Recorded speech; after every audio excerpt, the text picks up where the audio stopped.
Now, Police Management Board appoints ACP Mameya Tiwa Ado Dankwa as Acting Director General of CID.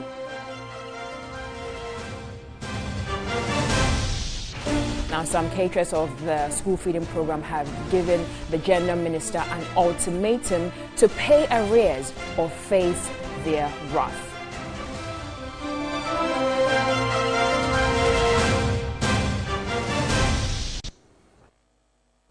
Many thanks for staying with us. Let's get straight into our bulletin. And the Police Management Board has appointed ACP Mameya Tiwa Ado Dankwa as Acting Director General of CID. She takes over from COP Bright Odro, who has been asked to proceed on leave prior to his retirement. ACP Mameya Tiwa Ado Dankwa had previously headed the Police Command and Staff College and moved to the Ministry's Divisional Police Command to PIPS within 7 months before becoming a Deputy Director General of the CID. She was at the center of corruption allegations leveled against 2 Deputy Chiefs of Staff by the musician A+. She is alleged to have asked the musician to drop the corruption charges against the 2 government officials in an audio that went viral. She subsequently defended her position, indicating that parts of the audio was doctored.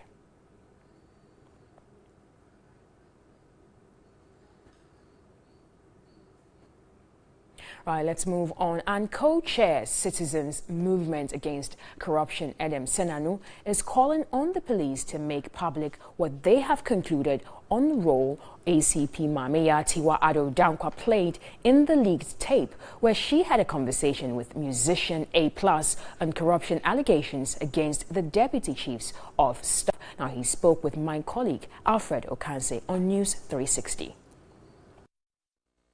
Considering the fact that there are some unanswered questions about that brouhaha that she found herself in, how does this appointment rub off on you?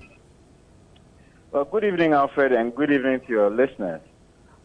It would have been very, very pragmatic if the police service had given us some feedback on the investigations into that matter, especially, specifically her role and what they have identified as the issues. And so it is surprising. It would not sit too well with the public until and unless we have all the facts of what actually transpired and what the police service has concluded in terms of her role in that particular leaked tape. I mean, hierarchically, if you look at the structure of the CID, I mean, the CID director now has been asked to proceed on leave. The vacuum has been created. Hierarchically, she has to, or she's expected to have filled that vacancy, that vacant position in an acting role. But then, could the police have looked at any other alternative? I mean, considering the issues that surrounded this particular woman. Well, Alfred, it is obvious that the police service has decided that there has been no crime and there's been no offense, that nothing has gone wrong. Otherwise, they would not have made a substantive, as it were, appointment. To the extent that they've made a substantive appointment, it suggests that, in their view, nothing has gone wrong. She did nothing untoward, and she has a clean bill, and therefore they can make that kind of appointment. It is left for the rest of us as the public to understand how they arrived at that decision, because we have not yet been given access to whatever assessment they did of that tape and her role in it, and the implications for intelligence as well as for the public and its view of the police service. You're expecting some explanation from the police? I believe so. I think that as citizens we ought to demand an explanation. The outstanding case ought to be, as it were, the details of whether they even did an investigation as to the leakage and what comments she made there. The suggestion that, okay, yes, A+ was right, and the implications of that. Ideally, the public ought to be given. So as citizens, yes, we expect some information from the police on this and how they arrived at this appointment. Now let's do some politics. And NDC presidential hopeful and former trade minister Dr. Eko Spio-Gabra has described the ruling MPP as tribal and ethnic-centered and without candidates, spanning ethnic and regional divides. Now he was speaking on the sidelines of his party's meeting to revert to the manual registration of members. The party is very solid on the ground. It is a national party that on a normal day has far more supporters than NPP on a normal day. Because it's a national party, it's not a tribal or ethnic-based party, as the NPP has been for 60 years, where their leadership comes from only a particular set of regions of the country. It's not a party where you are going to get a senior officer saying only 5 regions of Ghana should produce a president, because they are the economically viable regions, as an NPP person will say without apology.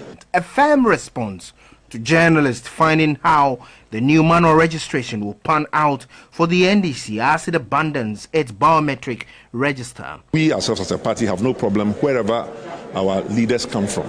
But there are some parties who have declared that in their opinion, their leaders and Ghana's own leadership should not come outside of some 5 Akan-speaking regions. And I'm saying that is a problem. The very first jab to the new patriotic party as he contemplates on leading the NDC to the 2020 polls. I've been in tougher races. You think competing against Mr. Dianan, Alhaji Yusuf Mohammed, Professor Mills was a small race? I was even a younger person with less experience. I was not even living in Ghana at the time. So you will be in the race. The kingdom. And I had to leave my job, which was an international organization where I was not even supposed to do partisan politics, and come in with 2 months into an election, declare my candidacy on September 21st, 2006, go into an election in 2 months and become second in, a runner-up. So I have an idea of what it takes to run in this race. He stresses his consultation has received wide support across the political divide. Now, still on politics, the National Democratic Congress has scrapped its biometric register, and they're intending to return to the manual process of enrolling members. The party is certain its biometric register is not credible. The register, which was meant to be a biometric one, did not meet the standards required to make it qualified to be a biometric register. NEC has therefore decided that we should adopt a manual process of capturing the names of members at all branches nationwide. Party chairman Kofi Portof is stressing the position of the party as it reaches out to re-strategize and revamp its support base. A key recommendation by the Kwesi Botwe Committee is to return to the manual registration to enable the party exercise get to the grassroots. What we are doing now, it is intended to restore the integrity of our register, and it will become the basis for the creation of a biometric register. The NDC, prior to the 2016 elections, rolled out a biometric registration system targeting to capture about 1.5 million members. Complaints were rife that some non-members took undue advantage of the biometric registration to be captured on the NDC's voters database. The bottom line is people want a card in their hands. It's like being a Ghanaian, but you don't have a Ghanaian passport. So whether the Ghanaian passport is a biometric passport or it's a manual passport or it's made on bamboo or wood, you just want to have that passport so you can call yourself a Ghanaian and you can travel from time to time. And I think it's the same principle at the bottom line that I would like to apply to a party membership card. The NDC is set to hold its constituency elections on March 24 and 25, 2018, and regional elections on June 9 and 10, 2018. Considerations have been made for the National Congress to elect national executives from the 27th to the 29th of July, 2018. Now, away from politics, some caterers of the school feeding program in Accra have given the Gender and Social Protection Ministry a 1-week ultimatum to pay their arrears or face their wrath. They have threatened to embark on a demonstration if the ministry fails to heed this call. We have some concerned or some caterers here, and they are coming from the Ashanti region, Greater Accra, as well as the Eastern region. And what basically they are saying is that they have worked so hard for several months and they have not been paid, and they are threatening to embark on a strike if government or the gender ministry does not pay them their monies. The caterers say the Gender and Social Protection Ministry had promised to pay them their arrears by July, but that promise was not fulfilled. One of them said they had worked for 125 days, but were recently paid for only 7 days. September, she came out again and said the government has released 10-point-something million to be paid for the caterers to clear our arrears. And up to now, nothing on that sort has happened. The gender minister should release our money for us, because she has come out that they have paid the money. So I don't know why they are keeping the money and they are not paying us. And we need to survive with our family. The caterers said they had petitioned Parliament over the matter and hope to get it addressed as soon as possible. He has sacked about 8,000 over caterers and has taken new set of caterers. We owe banks. We owe those whom we have been credited from the maize, rice, tin tomatoes, and etc. We owe them. And the moment they hear that they release something, they are on our necks. People are being sent to police station. We are giving her 1 week to come out and tell us something. If not so, we are coming to demonstrate naked. The women expressed disappointment. The gender minister was being insensitive to their plight. He said we should reapply. They collect 50 Ghana each from each caterer. We apply and we went to interview. None of us was taken. Even if we should fail interview, the all caterers, none of us was taking. 125 days money. Why is it that you are paying us 7 days? Nothing of the sort has happened before. But she has taken all the contracts and she is doing everything herself, because it's not very nice, because you are all women and you have said you are gender and then children protection. Whom are you protecting? The Secretariat is yet to respond to the issues. All the times, but no answer. Well, on the 17th of October 2017, Ghana joined the rest of the world to mark International Day for the Eradication of Poverty. Now, TV3 throws a searchlight on efforts towards inclusive societies. Ghana achieved Millennium Development Goal 1, which is to eradicate extreme poverty by 2015. But exclusion still persists, with 8.4% of Ghana's population still in extreme poverty. Meet Baraka, as she prefers to be called, 17-year-old junior high school graduate. After completing her basic education last year, she was compelled to migrate to make money to continue her education. In the city of Accra, she was confronted with the harsh realities of life. I came here 6 months ago and some men come, but he wanted to rape me. I was wearing a tra. He cut some of the tra. He cut my knicker plus my pants, and I was crying. The man ran away and leave me, and one man come and cut one of my sister. He raped her. Like Barka, several other young girls continue to move from home in a quest for better living conditions or escape early marriage. 30% of women in Ghana have suffered sexual or physical violence. The vulnerable in rural areas lack access to redress. Some groups and individuals have committed to addressing some of these challenges. In this project, we have trained about 50 girls in Accra. We are training 50 girls in Brongahafo, and we are training 50 girls in Ashanti, so that they can speak to their peers, they can speak to their parents and talk to them that child marriage is not right. There's a need for education. The World Bank, as well as various aid agencies, have over the years committed efforts towards poverty reduction in Africa, but regional inequality persists. Social inclusion has been identified as key in fighting poverty. It's not just a call for action, it's a call for targeted action, so that we make sure that next time when we come, we would like to see, let's say, a car you coming to tell us that this is how she was and now this is where she is.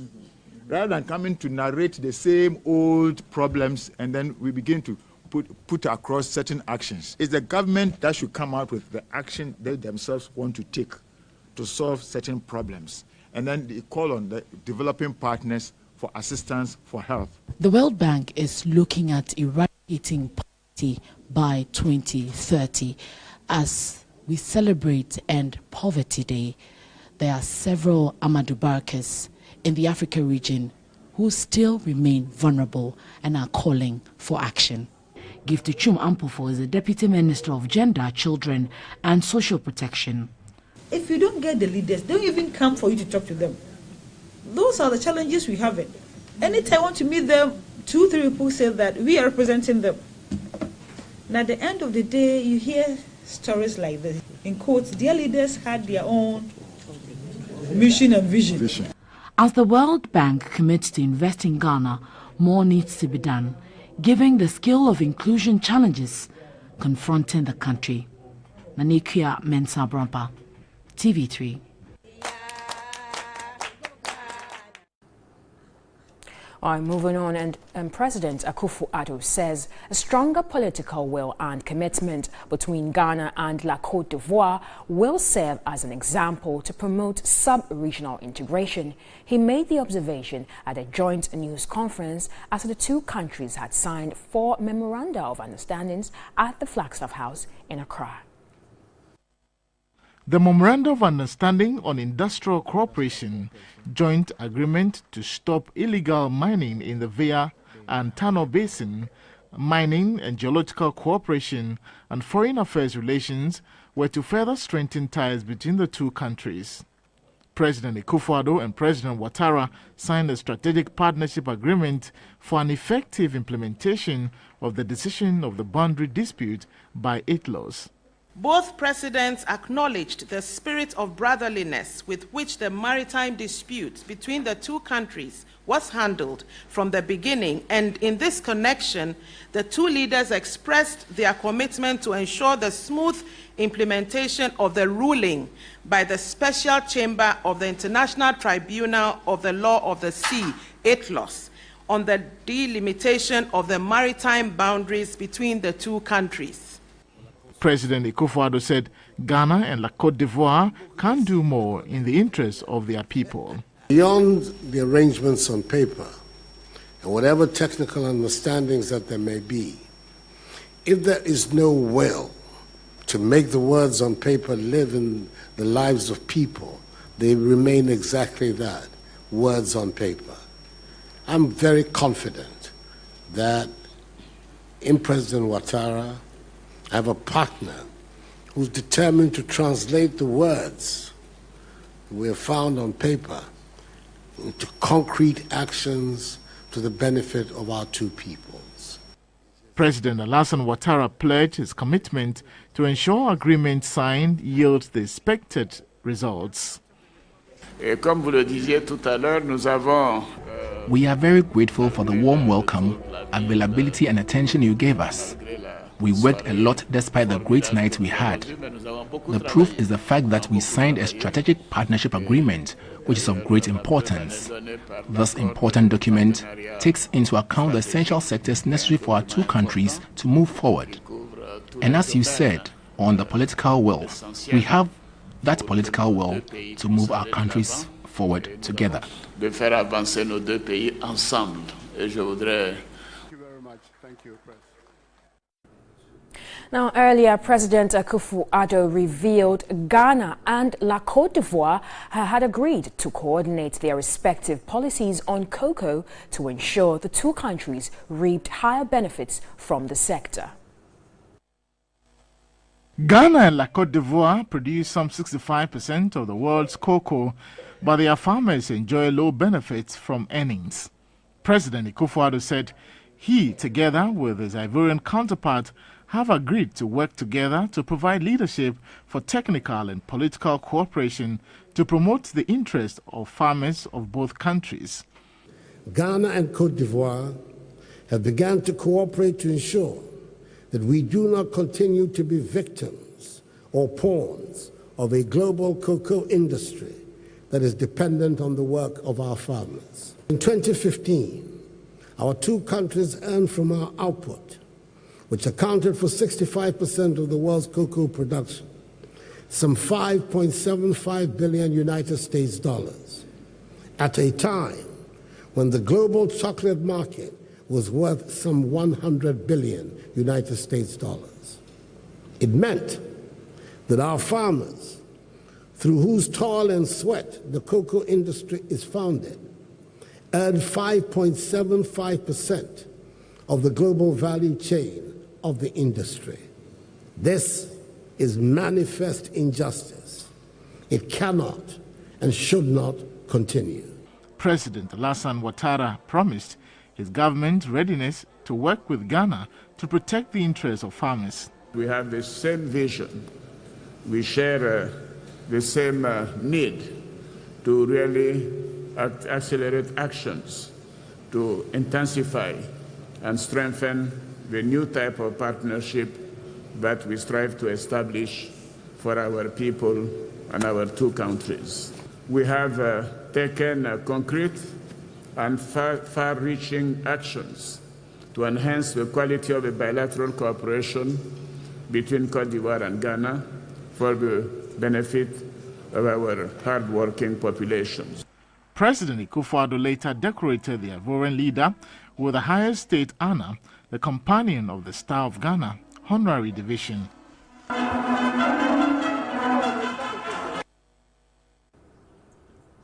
Now, the Public Procurement Authority has developed a unit cost of infrastructure estimator tool expected to bring some transparency and controls in procurement activities. The new online application tool will be used by government agencies, metropolitan, municipal, and district assemblies. The Public Procurement Authority has been saddled with challenges of properly estimating the cost of various infrastructure projects undertaken by the metropolitan, municipal and district assemblies. This has drained government's financial resources.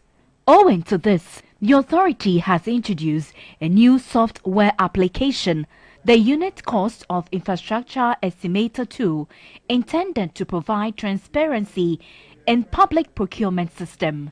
The need to establish the unit cost of infrastructure in Ghana has emerged due to the recurring problem of unrealistic budget estimates due to lack of reference prices as well as actual prices of projects exceeding estimates. More than 200 district engineers and procurement officers drawn from 4 regions have been sensitized in the use of the application.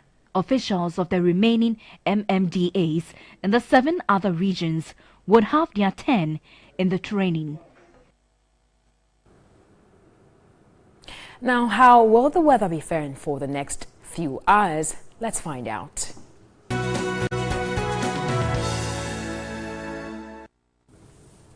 Welcome back. So, of course, you know, at this time it's time for headlines. We'll start off with a finder, which carries some stories saying ITLO's deal sealed as Ghana-Ivory Coast set up joint committee to implement ruling. And that's the President Nana Akufo-Addo and President Ouattara.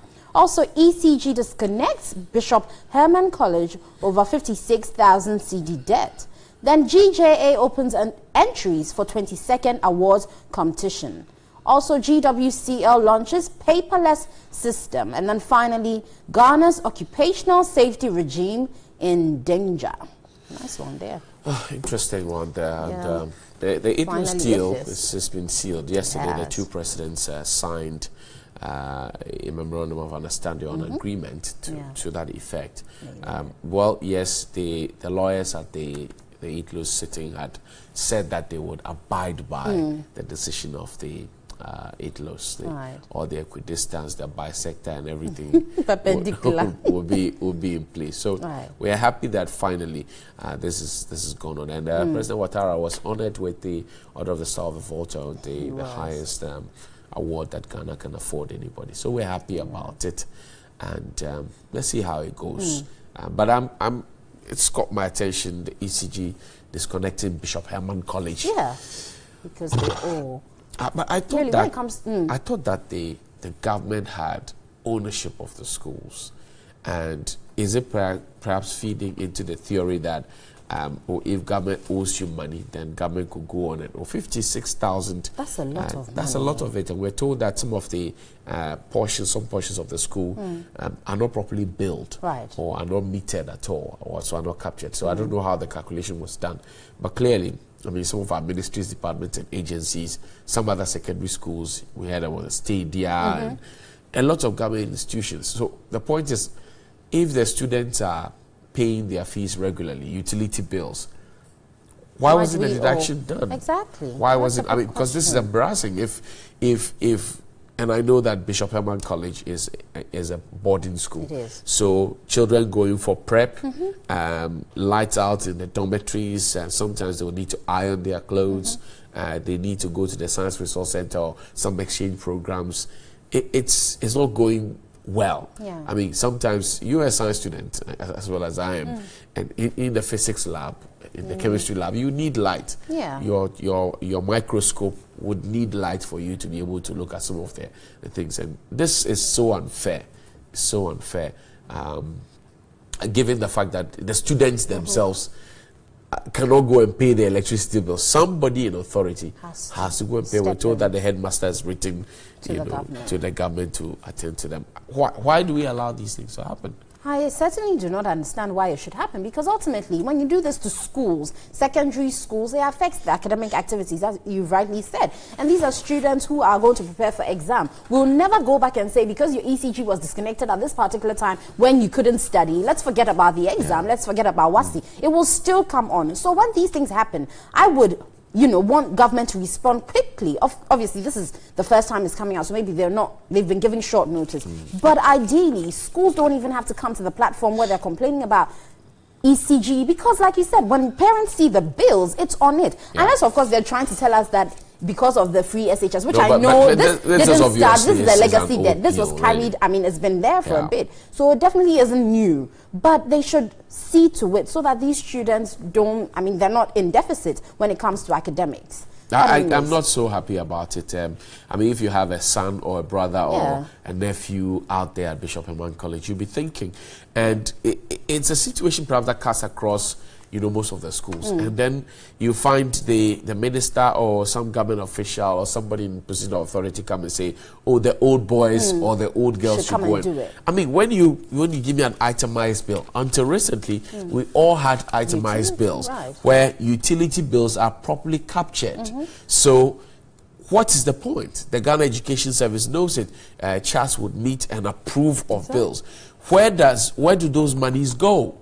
The monies that are deducted from the students, unless you want to tell us that the students don't pay their school fees and for which reason. But Johnny, we know when you don't pay those sacking. Exactly. It definitely means they've paid. If, for example, every student is supposed to be even paying 5 cedis for utility bills, and the school has a population of 2,000, where do those monies go? They paid terminally every term. So there are 3 terms in a year. So that coupled with that, with 9 terms in 3 years. Where do those monies go? PTA sometimes will be asked to contribute something to defray the cost. Where do those monies go? Okay, or perhaps is the PTA not so effective? What is the problem? We are not being told in the reports, but clearly we are looking at a bigger picture. The bigger picture of the students not being able to study, because after regular school hours,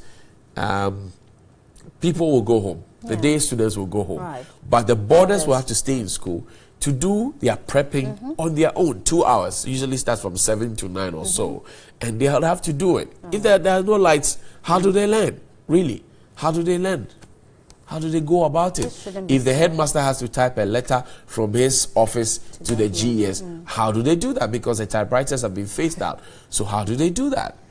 If they have to go for ICT classes, and the computers are dead because there's no electricity, how do they do that? And they're losing contact hours. Yes, I mean, imagine that the clouds gather in the Volta region around the school, and so they can't have visibility on the board. Means that they have to turn on the lights. There are no lights. How do they do that? These are questions that need to be answered anyway. But GWCL also launches paperless system. They'll be the second to do this after the ports, won't they? Well, yes. We hope this will seal loopholes and bring revenue. Well, we're told it will do that. Yes. However, I'm looking at that compared to the ECG situation. We're told that the ECG will start the electronic meters and we have blah, blah, blah, that blah, didn't blah. go too well. Up till today, we have communities. I went to Enyinem the other time, 2 weeks ago or so, and we had people using the old postpaid meters. And it's not just there. If you go to Amasama, if you go to Pokwase, you find people using those meters. It's in Accra. It is. So then you want to ask yourself, and this GWCL, we're told that by December they will start deploying some 4,000 meters, and it will be at gated communities and all of that.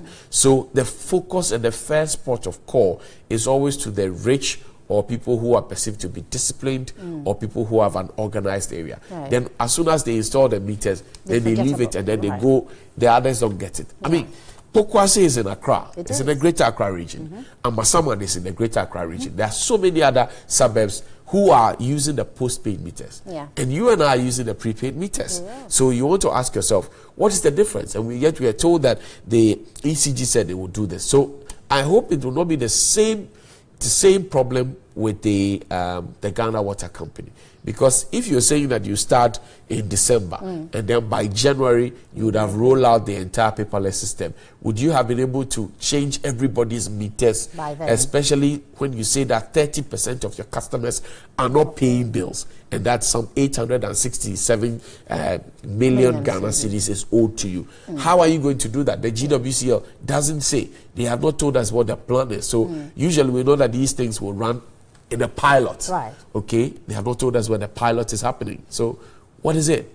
Well, he says the pilot is currently available because they have an app which is on the Google App Store or Apple Store. So at least for the piloting, it seems they've started. But my problem with GWCL, as you've rightly said, I hope they learn from ECG and they don't take us down the same path that ECG went. Because we don't want you promising us a system where we're all excited. Because, Johnny, currently as it stands, we're not happy with the way they collect revenue. People just walk into your homes and start reading meters. You ask, how did you get in? Why do you want to read my meter? Well, I'm just, some don't even have name tags, so you can't identify them. They may be criminals for all we know. And if they do this, obviously we're not amused at the way they collect revenues. So like he rightly said, it's not that we can't afford it, but the system they've put in place to collect revenues don't seem to appeal to the ordinary Ghanaian, and so many people don't pay. But if they go paperless, we'll be excited because at the comfort of sitting in your home, you can definitely text something away and you pay whatever 500 cedis you owe. But if they go the same way as ECG has gone, where they promise all of us to be on a system, but only a few people, seemingly the rich, the well-gated communities, and you leave behind the other people, then the cost then comes back to the rich people. A few people will be paying for the whole community, whereas those other people are not, because they're not metered, you can't really go and take their money. So we need to make it holistic and make it work. I'm looking at a situation where in Pokwase, Pokwase, they have been in that community without a single pipeline. There's not a single pipe. Maybe the Ghana Water Company can prove me wrong on this. But I've been to Pokwase, I've been to the Fise Junction, I've been to the Festus area. That's the interior part of Pokwase. There is not a single pipeline there. So now they're going to do this paperless system, e-metering. Are they going to give them meters now? Because even the infrastructure, digging the main line before you get out the periphery to get them into the homes, there's no water. So people have gotten used to digging boreholes in their homes. People now put up manholes, and instead of using it for the sanitary or the toilets that they originally built it for, they will have to buy water from tankers and store it in those things. Now you say you want to do paperless system. So I'm asking these because, one, the infrastructure itself is not properly there. Who won't be happy that your meter can be read from a central point and not people just barging into your home? We will all be excited about it. But to the extent that some people don't even have the infrastructure, Not a single pipeline. I'm saying this to Ghana Water. And the people in Pokwasi can prove me right. They can send us pictures, they can send us text messages. Not a single line. And I don't know, I've not gone to other communities. Right. But I'm sure other communities would have the same problem as well. So, the Ghana Water Company must have to come up again. And I believe that the monopoly being enjoyed by ECG, being enjoyed by Ghana Water is what makes them give us sometimes abysmal service. The monopoly.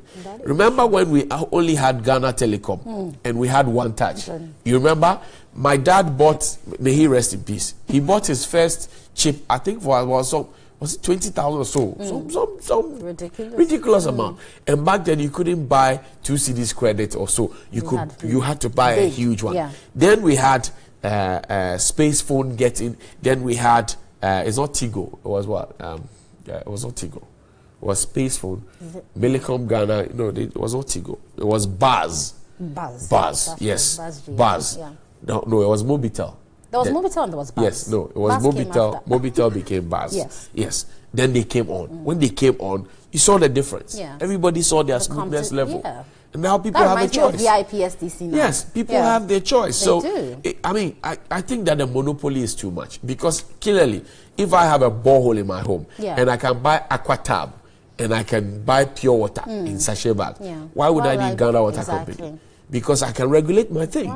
And I would have water every time, even when the taps are shut. I could just have my water pump. And when you regulate it yourself, actually you save a lot of money, John, because you limit how you use it, you plan. Yes. But sometimes you use the water, you are not home. For example, I'm almost always not at home. So Ghana Water Company monitors and they see that, okay, I'm not using water frequently, and then they now do a generalized bill for me that, we cry, I'm under 40 cedis. It is okay. Then they give, I've not used water for 40 cedis and you're billing me 40 cedis. It's the different cost. It's the different whose cost? We are balancing the skills. Anyway, guys, it's time for Daily Rant, and we're talking about national anthems. When you hear the national anthem playing, what do? Do you stand at ease? Do you play around? Do you play on your phone? Or you actually stand still and reminisce or think, ponder over the words? What you do? I don't know, but Buzumpim is a teacher, and she just sent me a text message. I'm sure she would instruct the students to do the national anthem. Back then, we were asked to stand at attention no matter where you are and all of that. These days, I even see security operatives. When the national anthem is being played, you watch them, they are by the president, and they are fidgeting, and look, I don't know what the modus operandi of their job is, but clearly, growing up in the barracks, security official, the national anthem is being played, and you are fidgeting. Some are picking their nose, scratching their head, really, around the president. Anyway, guys, it's time for Daily Rant with George Quinn, and we have said what we think. But what do you think about national anthems out there on the streets of Accra?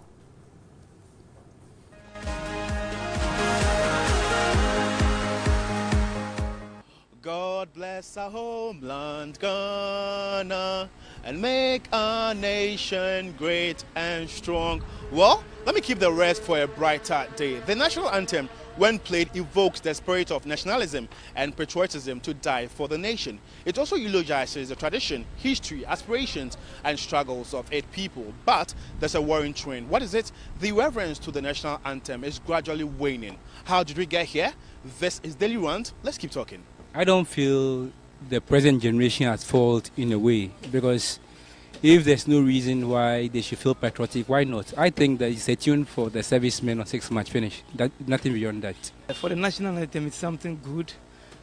Back in the days when we were in Saito, that is where the fever was on high. When it's our time to sing the national anthem, you are full of joy and full of excitement. But it's not so today, and there might be so many reasons why. People might cite economic reasons, others because of the issues of life and it-related issues, and more so the politicians are not making the nation more excited. Today this, tomorrow that, and that. It's not making people have a love for working on, going all out even for their nation. Yeah, that's what I think. So the question would be, why should I worry myself about the nation's anthem if I'm suffering? If my day-to-day activities are suffering, I pay high light bill, the utility bills are high, my rent is high, even it's difficult to find job. You understand? Those even at the highest offices, the politicians, the governmental sectors, they can't even recite the anthem. Why should me, a mere citizen, worry or bother about it? Okay. There's this mate I have. It's called Thomas, and for him, he even reveres the Pope John anthem more than national anthem, and I found it very disgusting. Trust me, I did. Why not? You see, back in the days when I was very young, when I used to see Azuma Nexon in the boxing ring, and then when the national anthem is being sung, you could see the fever and the passion. The man loves his nation, and he goes all out, even our national, teams and stuff. But it's not so today.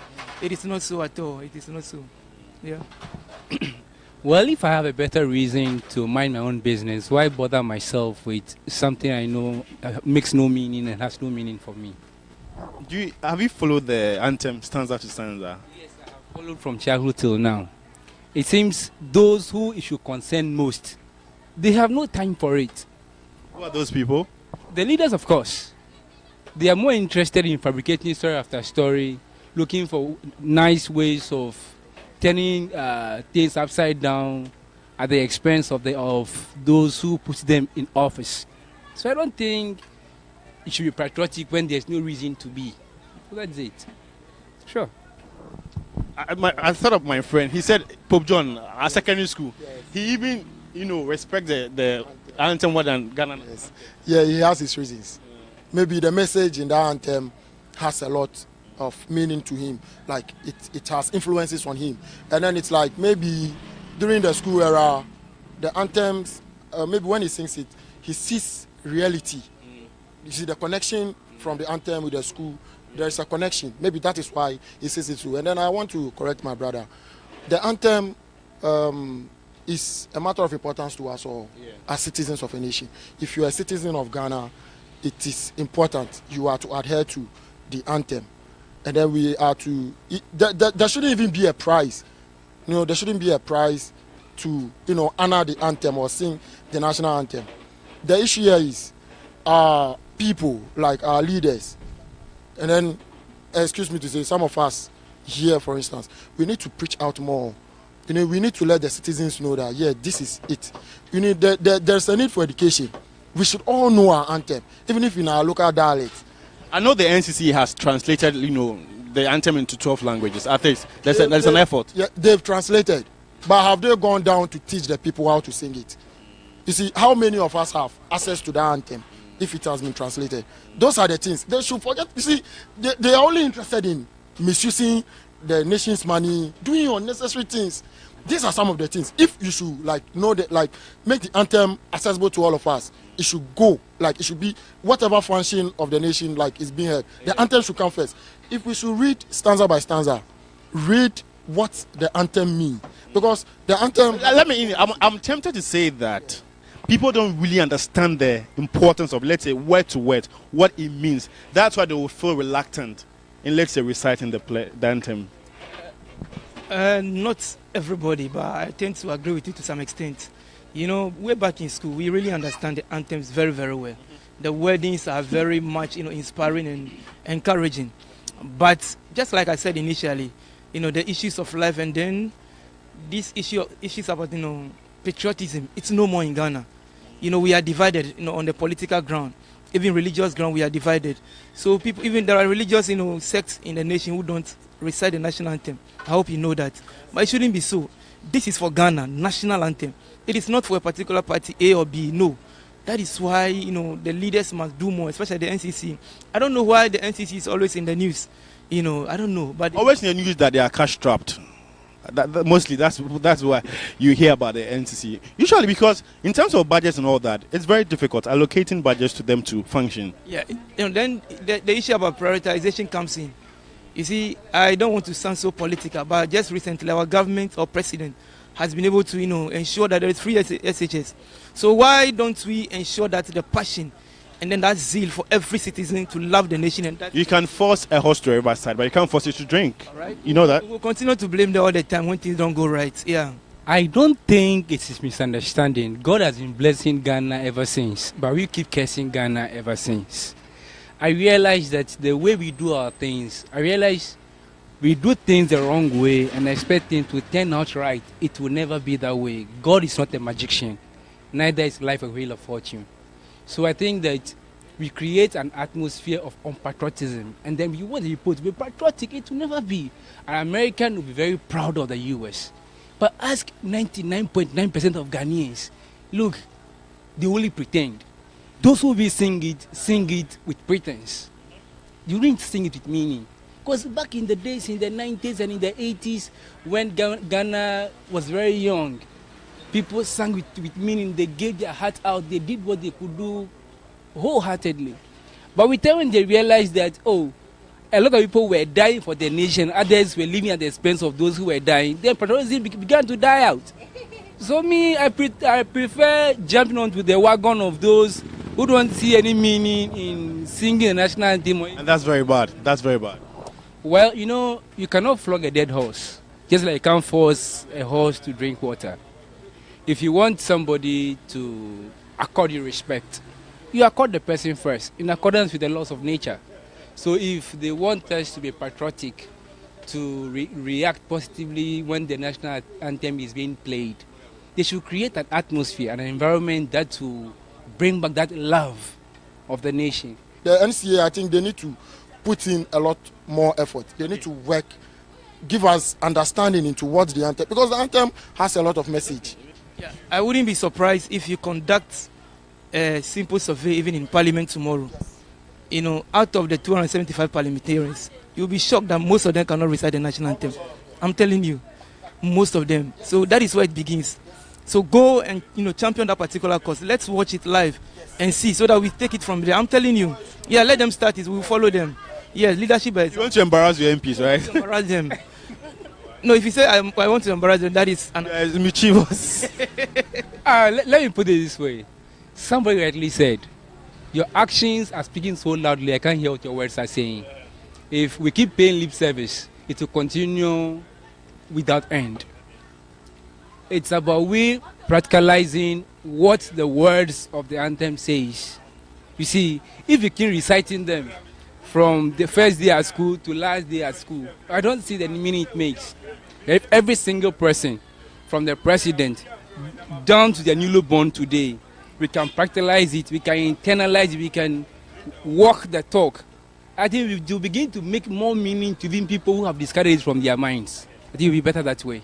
Well, you've heard the views and concerns of the public. What accounts for the waning reverence to national anthems? Your thoughts are welcome. Just log on to our social media platforms. On Facebook, it's News on TV3, and on Twitter, it's our News TV3. Our WhatsApp line is 050-823-5228. Always send us your comment, and we're always ready to read them and share them with the rest of the world. We came to you from Nima here at Accra. Thanks for watching.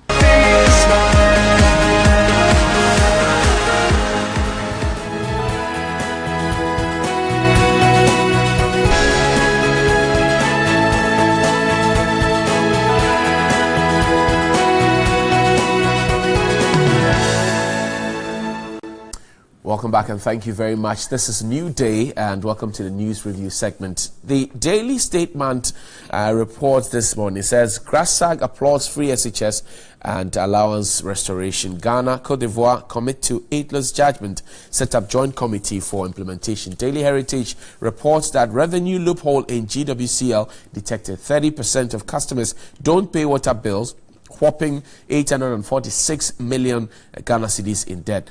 And the Roxy Bukari says, don't call me when I'm busy with my wife.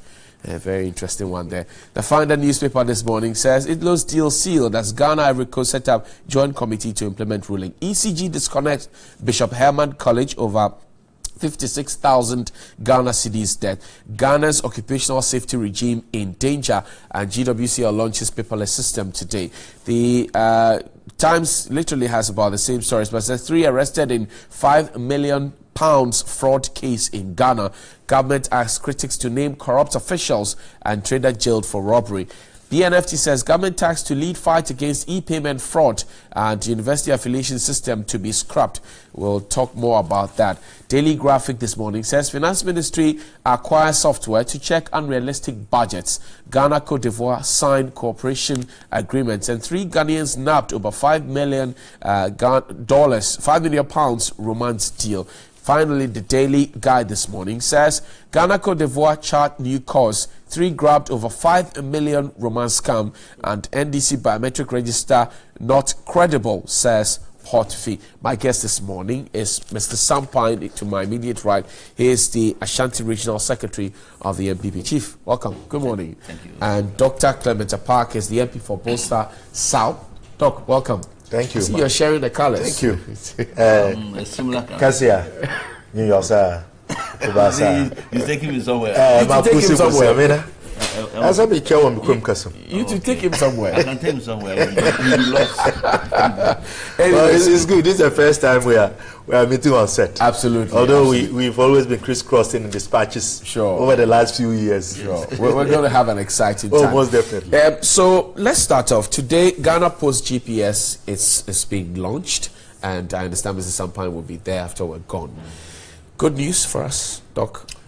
Well, first of all, let me say good morning to you, to Sampine, and to the viewers, particularly my constituents in Bolster South. Right. We must admit that as a nation, it is always the intent that we will progress from one stage to the other. Okay. The whole purpose of electing people into government or appointing people and paying them on the back of the taxpayers' hard-earned resource is for them to do the things that we all expect would improve our conditions and create the conducive environment for us to contribute, not only to our families, but also to our nation and our society.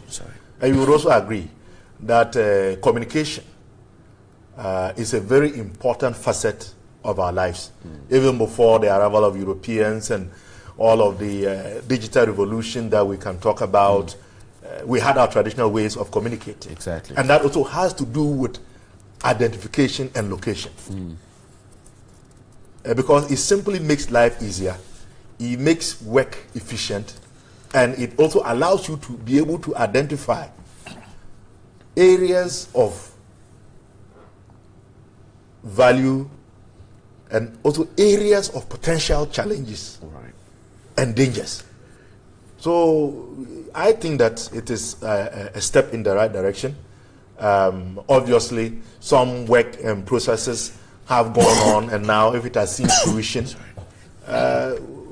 let's wish the project success and work to make sure that, you know, as my brothers on the other side used to say, although these days they don't use it that much, that it means the value for money audit.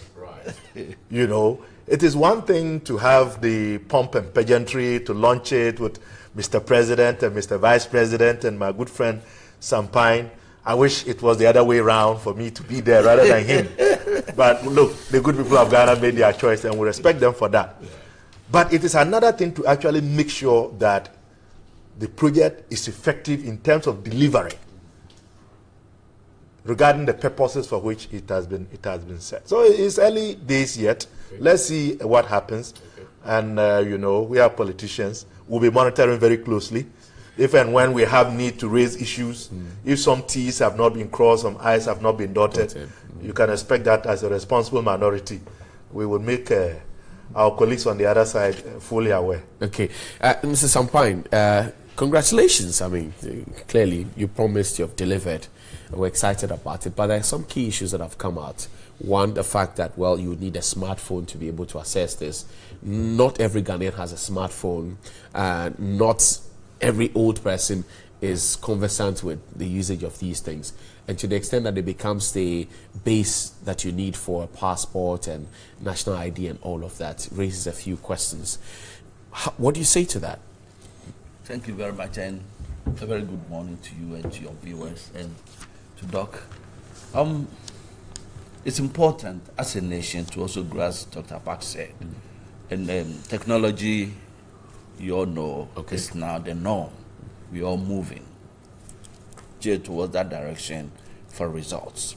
Yes, it is true that some people do not have smartphones, but what is in vogue now is also the smartphone. And I know just some telcos term it YAM or whatever. The YAM is getting out of the system. And I know that with time, people are going to get onto it. Even with those of us who are a little into knowing the ITs, some of us are going to have some few difficulties before we get used to it. So as a system, and as something which is technological, it's going to take some little time. How much time are we talking about? No, I'm not talking about the system itself. I'm talking about people getting used to it as individuals. Yes, you can go to Asem in the Western region, and definitely you're going to have a little difficulty in even networking, where the satellite system will pick the system and all that.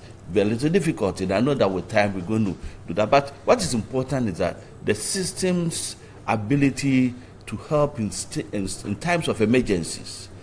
That's what gladdens my heart. Then also tying into the Ghana Post or to the postal system, where our letters, our correspondences and all that can be brought on board that is done elsewhere in the Western world.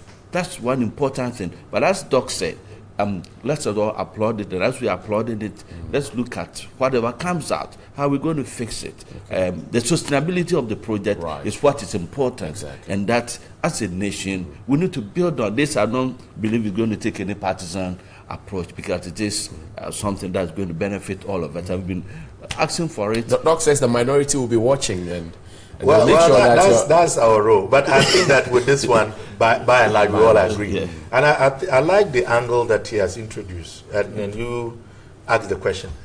Definitely, I'm very sure that the entity in charge probably has put together some program of public education, you know, of how people can go about it, the way it is going to work. And he's right. Most of the country, you are both right, not everyone has access to a smartphone. I mean, where I come from, Bulsa South, if you go to villages like Kalasa and Bedemblisi area and other places, even telephony, reception is so poor. So I've even filed a question with the minister asking that, you know, she should use a good office to get the telecos to improve mobile telephony in that area.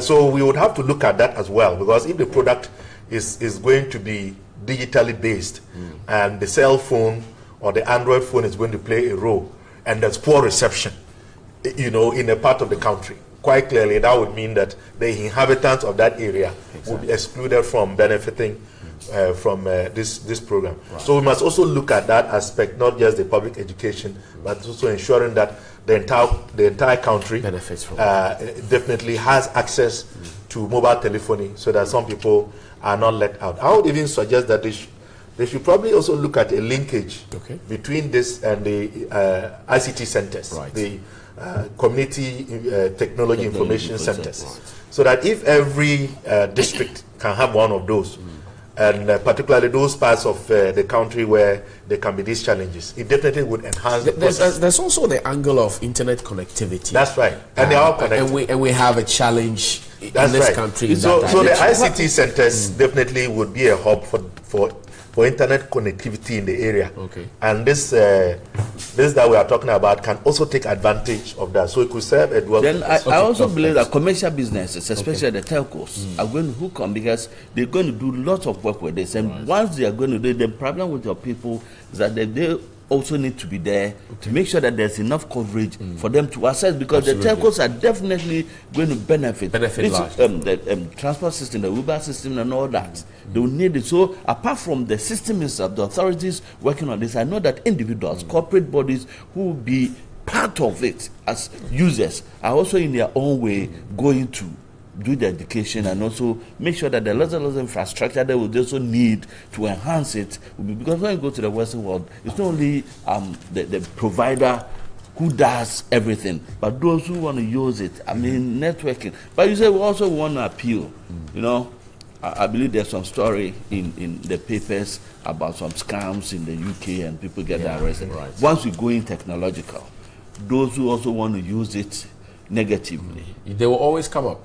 They'll come up. But now it's up to our IT fraud department of the police service to also be on the guard, because if people begin to hack into address systems and all that, we're going to have problems or challenges with that. So, and that is a very good, valid point that he is raising, because security matters must be taken seriously. And you know, with the existence of identity theft, which has become a whole area of business for some people. Interesting one. You know, if they are to get your details, my details or his details, you can imagine what the criminal elements now if they can have access to the whole database. Can use that for. You know, can you imagine if the criminal element suddenly is able to get access to everyone working at the Flagstaff House by hacking into the database? Can you imagine the damage that can be done? Exactly. Those of us who are dabbling in politics, I mean, as midgety as we are in terms of our stature, can you believe that people have used our identities to engage in acts of fraud? Exactly. And, even and this is social not media. even without the detail.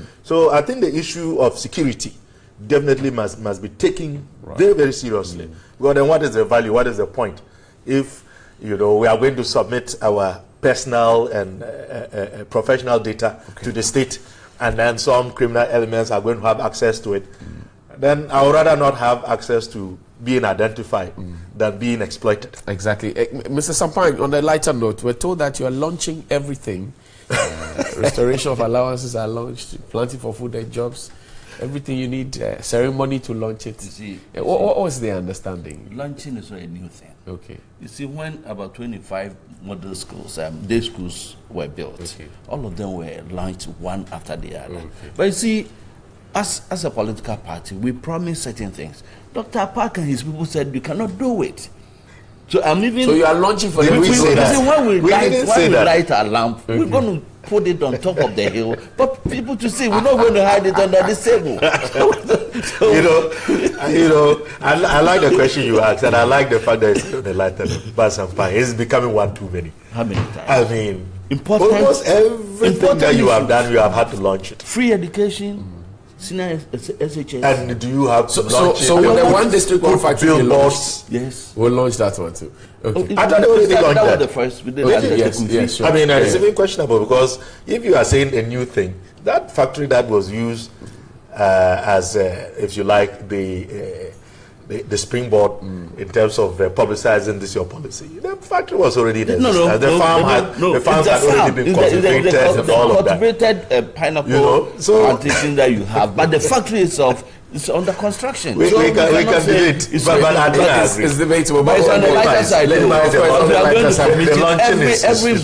He said the launching is becoming one. Every important thing that we raise during the campaign, that the NDC vehemently campaign against, will be launched. You don't have to prove anything to us. You have to. Well, maybe they just want what you have made of the people of Ghana. It shouldn't be about NDC. No, the NDC also had a green book to catalog the things that you. Well, yeah, we did that after when every tenure was going to an end. Right. No, when even ideas were proposed. I can't remember Felix Kachifosu was on this show telling us that ideas, the intent to even construct a footbridge is a brilliant thing that should be in their book. And they but you even started the book several years ago. A monkey sanctuary was captured. What we call the monkey book. A monkey sanctuary was captured with a smiling monkey, and that was an achievement.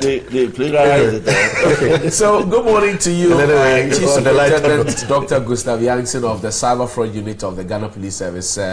Well, as we launch this GPS facility, we hope that you and your men will do extra work. The work that you're already doing, you step it up a bit so that we can all feel safe. But on to the Ghanaian Times, and page 4 of the paper says, government asks critics to name corrupt officials. That's the Minister for Information there, Mustafa Ahmed. And it says that government has asked anti-corruption crusaders and senior citizens to be specific with their allegations instead of making general statements.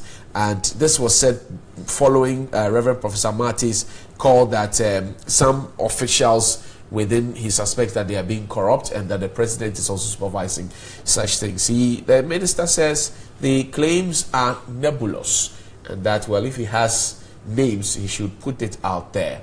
I want us to tie this in with that of the acting CID boss now. All the allegations that came, in spite of it, Madam Tiwa Dakwa has been made acting, and Mr. Oduro has been asked to proceed on leave. Doc, how do these things pan out for you? One, the president said he will not condone corruption, and then you have Reverend Marty, outspoken clergyman, who is noted for making such statements, said that, well, he sees elements of that, and then without finality being brought to the issues around the CID boss, she's given that position. Really, what do you make of it? I think it is a very strange development and occurrence. But by and large, I think many observers are beginning to lose hope in the president's ability to fight corruption the way he propagated when he was a candidate. And they cite several examples. Now, let's begin with the accusations or the allegations being made by Reverend Marty. He has made these accusations before against our government when we were there. He failed to provide any evidence to substantiate. At the time, our opponents who are now in government certainly didn't see anything wrong with his inability to throw out allegations without providing basis for it. And now they describe it as nebulous. Fair and good. But then you look at some of the developments, and I don't think that Reverend Marty made this pronouncement as a result of choice. He was compelled. Because the stories compelled are by who? By what is going on in the public domain. People are still talking about the disposal of the about 5 million liters of oil at Bost, contaminated. That is still a question to be answered. There are several people who felt that the way that matter was handled, the way it was investigated, the role of the sector ministry, and suddenly we heard about a CID report exonerating, the boss from any wrongdoing. Yeah, and then we also had accusations being leveled against the current 2 deputy chiefs of staff, by Mr. A Plus. We had accusations coming from the likes of Honorable Kennedy Japan about some persons at the flag servers who take certain amounts of money before what. So, I mean, all of these things are in the public domain, but the bigger one, as you said, because all of these, there are connectivities, is the condition under which the outgone CID boss was made to leave. COP Bright. Yes. I mean, the man, I heard him complaining that he has not been treated fairly. And he totally believes that there are certain entities behind pushing him out. Indeed, he mentioned the National Security Minister and then Dr. Kennedy. Yes. And so if a sitting head of a national intelligence entity like the CID can feel unfairly treated and can say publicly that he has been pushed out as a result of advocacy against him by the National Security Minister and a member of parliament who has made several allegations against all kinds of persons, some of whom are still there, then it raises questions. But be as it may, one would have thought that the leaked audio where the current, I don't know whether she's acting or substantive, the current acting CID boss was purportedly, from the layman's point of view, trying to coach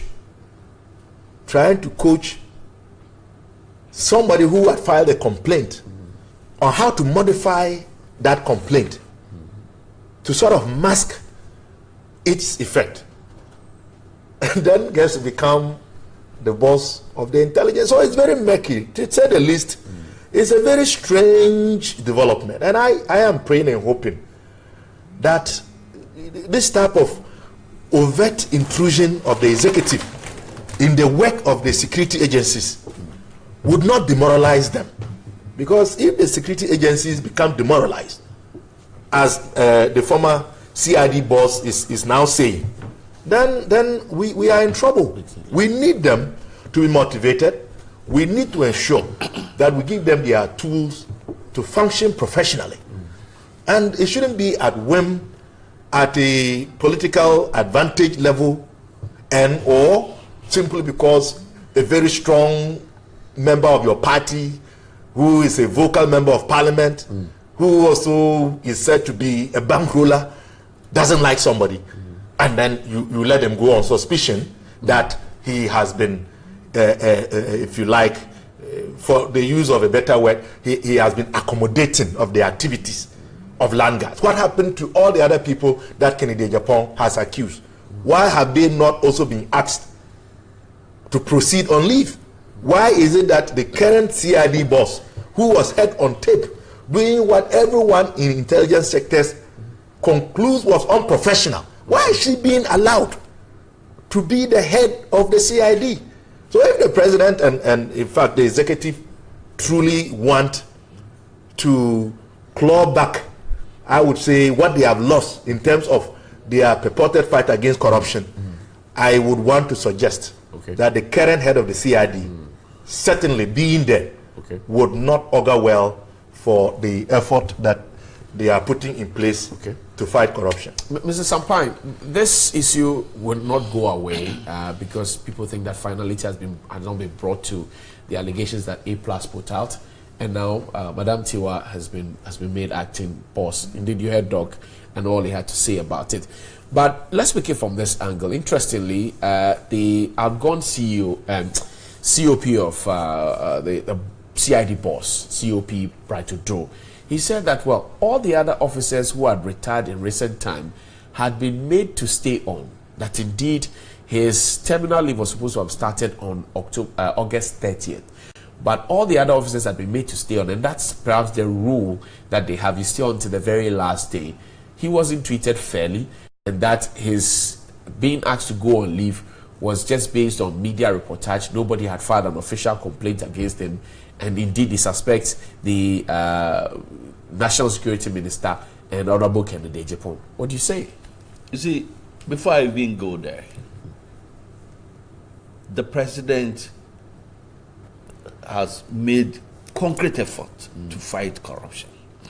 Every single allegation, every single name that was mentioned, the authorities or the agencies involved were asked to investigate. From the narrative of Dr. Park, all these people were under investigation and none was found to have been involved in any such alleged corrupt practices. The CID, has the CID brought up a complete report to that effect? Which of the... Because anti-graft agents have been asking questions. There are people who ask questions because people feel, yes, there are people who think that, yes, once they mention that Dr. Park is corrupt, Dr. Park definitely should be a corrupt person. So they'll continue to ask questions on that matter, not disregarding whatever reportage will come from agencies that have been mandated to investigate some of these things. But what is important is that most of these matters have been investigated. The boss matter, for instance, I just simply don't get it. When people who want to impugn corruption into what? Yes, something happened. Some fuel was contaminated. It was disposed. They had means of disposal. Okay, he chose one of these means in disposing the man's head was called for, and the president didn't budge. It was not the first time. Of course, but they investigated, and that they found nothing wrong with it. Right. But let's put that aside. What Professor Marty said, and what's gladdening to me is that he's admonishing the administration that yes, I suspect or I feel that if you have ministers, definitely some are going to be corrupt. And he was emphatic that they are corrupt appointees. But he never mentioned names. The information minister says that's nebulous. Of course, it's nebulous, but when you generalize things, it's like the skies. You look up there, you find the stars there. You cannot even count them. Because you talk about it that everybody is corrupt. He said a similar thing, babies with sharp teeth back in the day. But what they tell us then? They insulted him. Right? But we are not doing the same.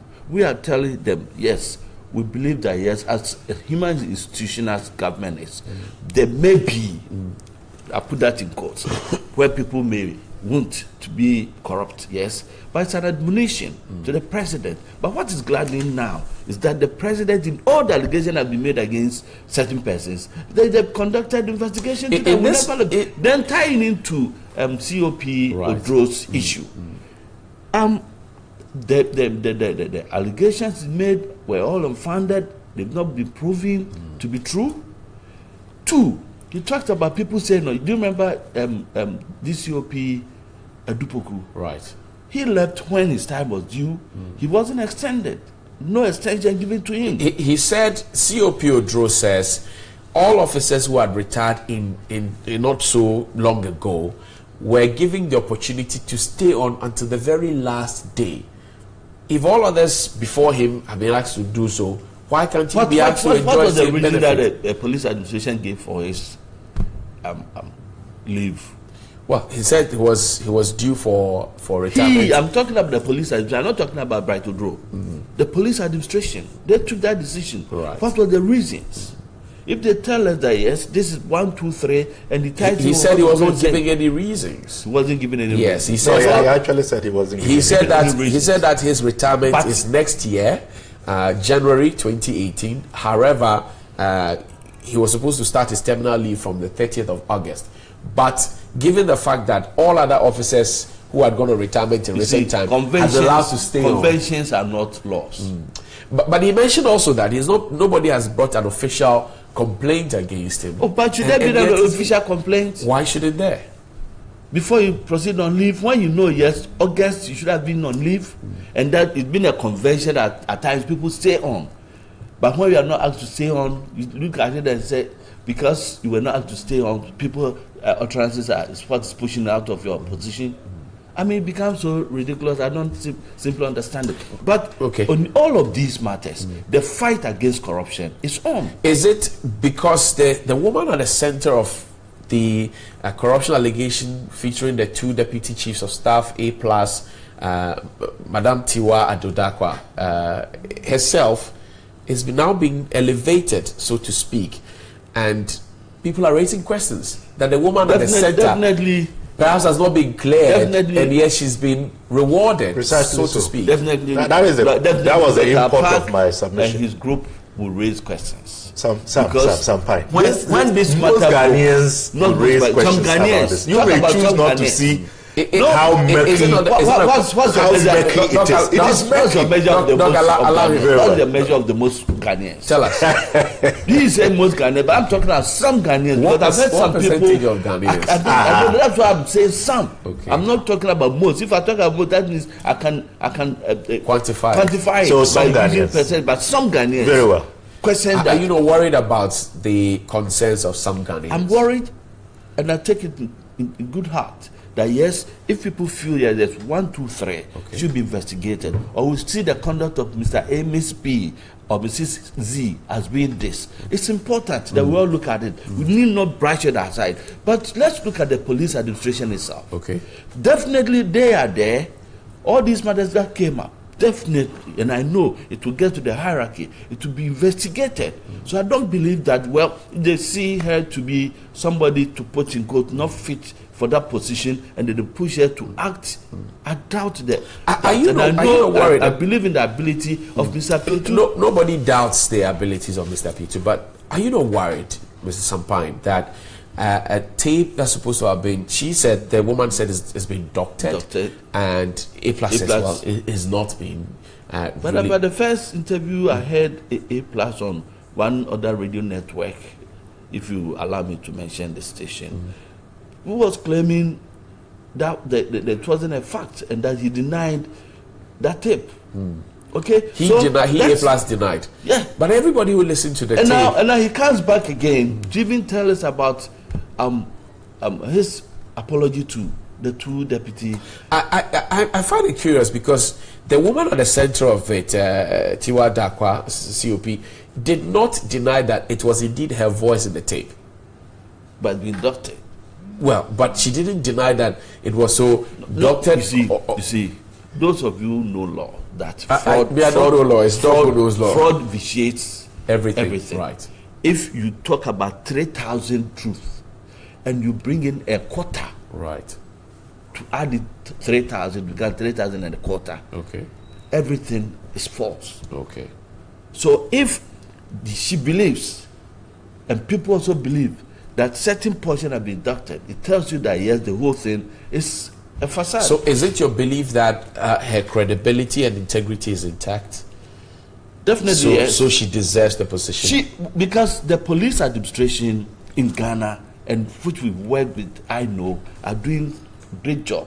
And that they wouldn't allow her to be there if, after 4 or 3 weeks of this situation, and they've not investigated, and if they've investigated, found out that she did something wrong, and they will allow her to occupy that position. That's why I was talking about the ability of Mr. Petru, because I know from all the experiences, the work he's done for the UN and all that, and with this singular, somebody's a small matter there, and he will allow it to go and commit a situation where you get the opportunity for Dr. Park and the rest to talk about and forget about their woes.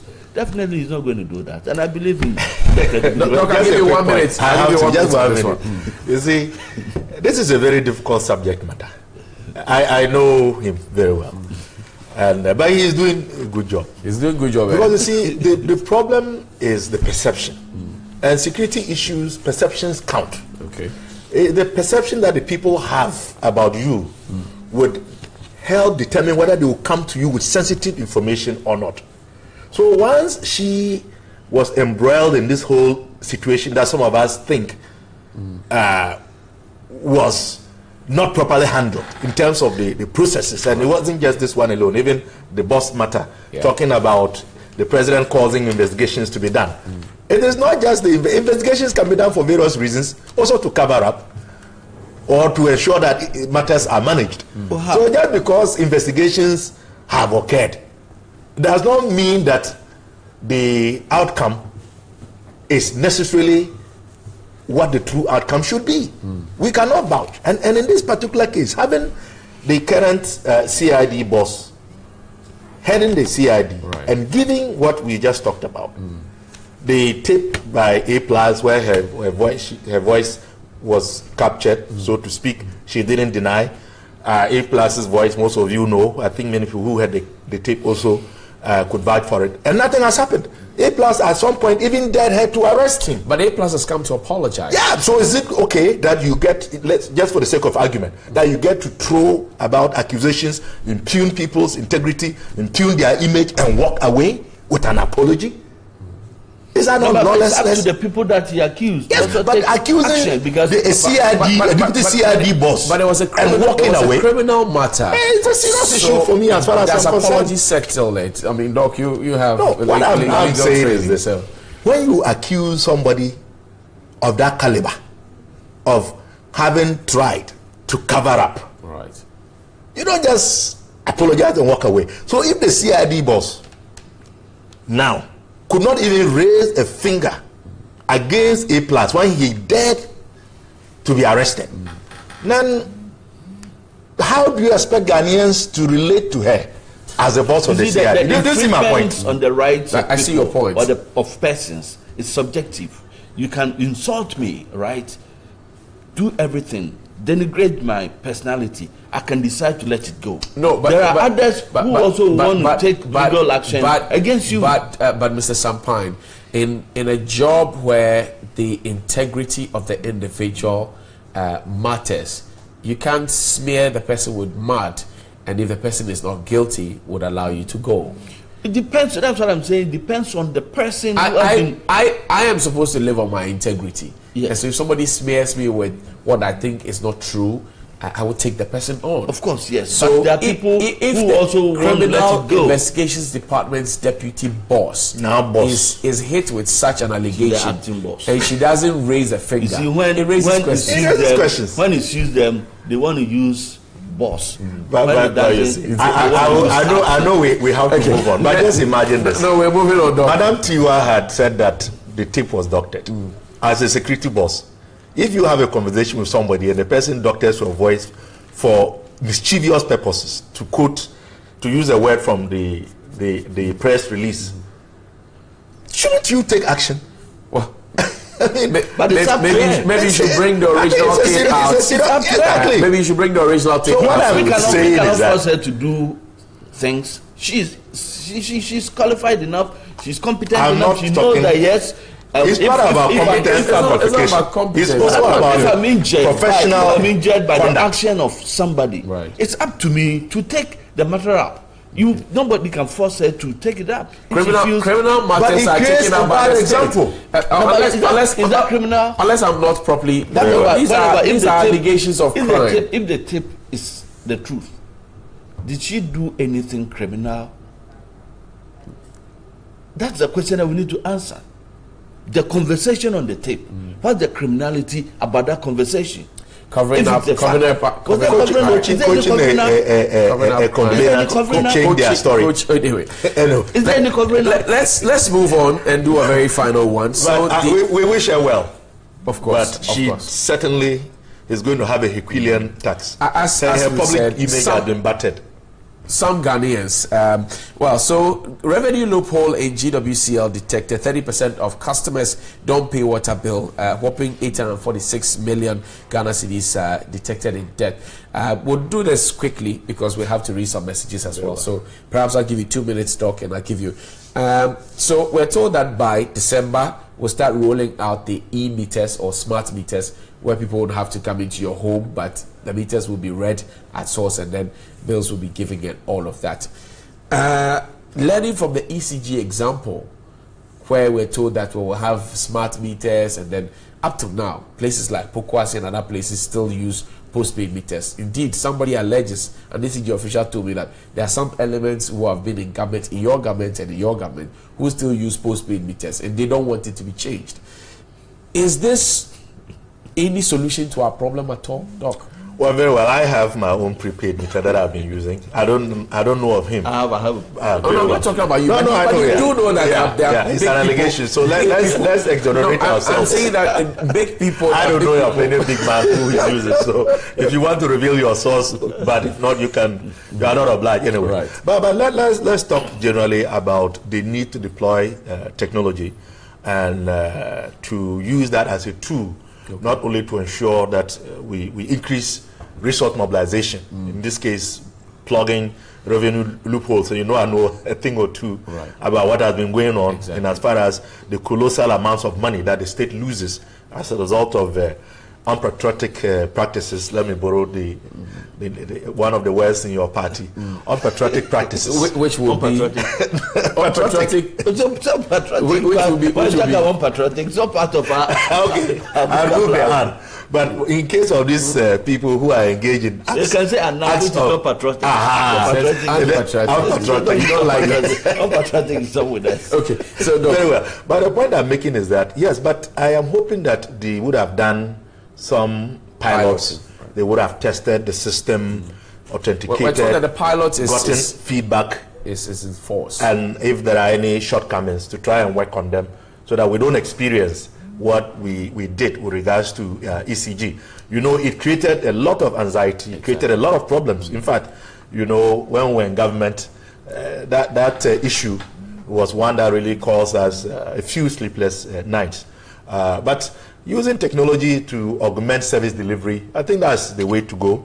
And also going paperless and ensuring that people can have access to their meter readings and be able to even pay using mobile money. I'm hearing that is going to be a possibility. That is all well and good.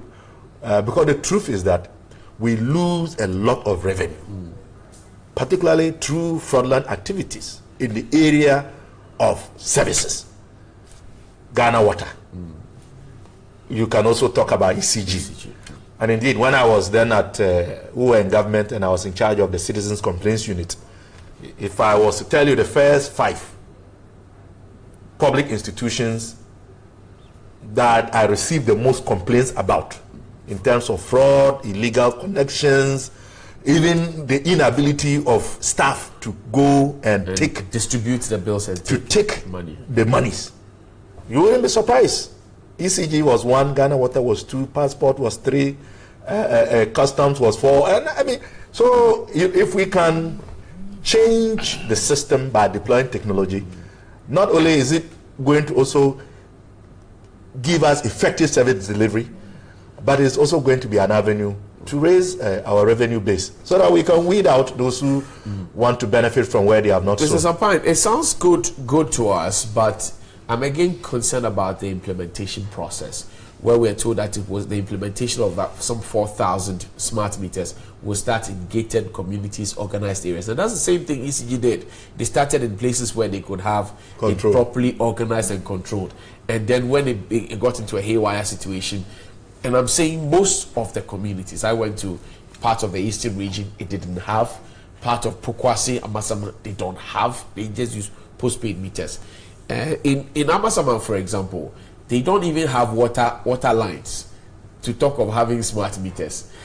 So if they don't have water line, how do they get access to the Ghana Water Company? Boreholes. So they have no issues with the billing system of water companies, because that's their private. But they are Ghanaians. They're supposed to be benefiting from water and distribution of service. The distribution by the Ghana Water Company Limited.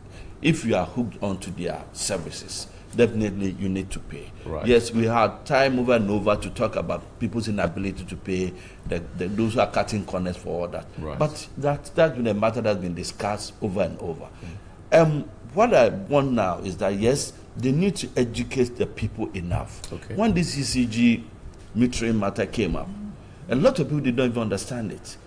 Okay? And they had issues with similar to what we were discussing some few minutes ago about this digital address system and how we can access it. So if people are not conversant with that, but I also know that, yes, if people become conversant with the usage of these paperless payments and all that, even checking illegal connection, not illegal connection, checking how you use the utilities there would also be something, because nobody will be there to take the bills for you to speak with him, for him to do certain things for you. That's right. But yes, you know that, yes, you are consuming maybe 400 liters a month, and you leave on your taps when they are not flowing. When the pipes are off, you leave the taps on. When they want to come on with that pressure coming through, you find the meters running. If you switch it off or you turn it off, definitely you are going to save something. So these are all matters that we need to, and they need to educate the people. Otherwise, we come back and people will agitate, talking about it that and all those things. So they need to tell the people, and they also need to do what is right. We don't want anybody to sit somewhere to use technology to calibrate some. Calibrate adjust the calibration. That will make you pay 10 cedis instead of 3 cedis. We would have for that. I'm concerned about those who, for example, I mean, I don't stay at home most of the time, so Ghana Water would look at my consumption and say that, okay, well, let's do an estimate for him. Let him pay a guaranteed amount of, say, 40 cedis or 50 cedis. So even when I've not used water, they assume that, oh, this man, they call it the flat rate. Flat rate, he should stay with it. I mean, I'm wondering how such people will be captured under this new thing. For example, I'm thinking about it, but I mean, well, we don't know the details yet. But those are just my thoughts. But the only other thing I would like to chip in is that at least they shouldn't confine the, if you like, the testing.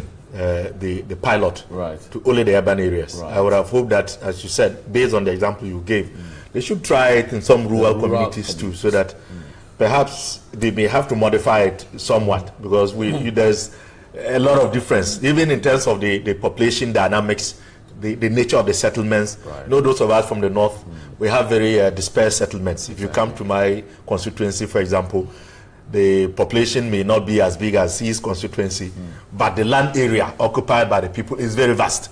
So in situations like that, you know, how are you going to make it work? But all in all, we must always be prepared to embrace new ideas and see how best they can help improve our conditions. I hope the people who are not captured will be captured. People who don't have water. If people who are not enjoying water, that's what I wanted to say. Those who do not have water provided by Ghana Water Company, unless maybe the people choose not to No, it's not about you. See, about some 4 or 5 months ago, a situation in Pokwa was a very sad situation. Some of them have had to use their manholes they construct for the home because they don't have water. Yes, so they don't use it for toilet purposes, but they just use it to store water. And a kid fell into it and drowned. This is bad. That's it. But let's check out some of your messages here on WhatsApp as you've sent them in. Okay, so so Ghanaian politicians should look back to China and learn from the way it has fared to lift their society from poverty. I'm surprised the information minister is debunking the fact that this MPP government is passionately married to corruption. Does he want names to be provided before he realizes it? We're watching steadily. Ghana must not be milked by some of the public while the president sits and watch. Samoji, I commend the president, the government, one more time for another promise delivered. The signs are good going into the future, but there's still more room for improvement. Ghana is working again. Digital address system, hashtag Papaya Bensing in Rio. So for the restoration of the allowance of the nurses training, in my point of view, I think it's not really necessary because firstly, I'll argue that there are a lot of unemployed graduates at home, and these monies the government is wasting on these trainees could be used to employ a huge number of unemployed graduates and pay them. I want also to know whether some of us are citizens or subjects in Ghana. Say thank you very much. Interesting thought. The information minister, what is he saying? Telling the former Presbyterian moderator to provide evidence. Well, did any MPP member consider provision of evidence when he was making the same allegations against Mahama administration? Alaji Willie P. in Ifiekuma. Good morning, TV3 and your politicians. This is a country where that will find it's extremely difficult to move away from its bad state simply because we stop raising the national flag, but rather the flag of the NDC and the MPP. Please, TV3, tell the MPP man to stop massaging issues. I heard the spokesperson of the CID threaten A+ with legal action against him, and that never happened. And all of a sudden, she has been rewarded. Finally, good morning, TV3. In fact, MPP government is wicked. They seem not to care about we, the ordinary Ghanaians. Every blessed day, prices of goods goes up, but yet they still keep insisting that the economy is cool. The rates of the inflation is reduced. God is watching, from Franciscan Tamale. Zachariah Torres inside Wungo in the West Mamprisi district says, I don't think the government can fight corruption because appointees and the government have the same opinions. Indeed. Let me say thank you to you, Mr. Sampine, General Secretary. Oh, is that it? Regional Secretary. When airtime is finished. Regional Secretary of the MPP. He's a good guy. I wanted us to banter him. Dr. Clement Ofak is the MP for Bosa South. They've joined us. I'm sure the banter will continue offset. Thank you very much, gentlemen, for coming. Okay. You know I'm a Busa, so I have to greet my people. They settle matters the Busa.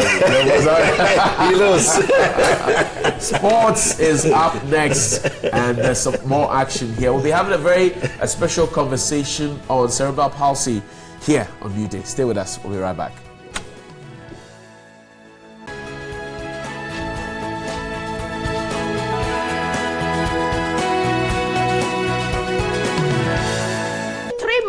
The person goes. Sexy dancehall queen Ebony, Kel Songs, and one big surprise artist who is the man of the moment. Special guest. Emotionally, physically, and financially. So if you don't get the right person that is dedicated for the job, it wouldn't be done. You're wearing a suit, which means that you're going to work. Yes, I've stayed at home for 7 years. Wow. You see, 7 years. How did you survive?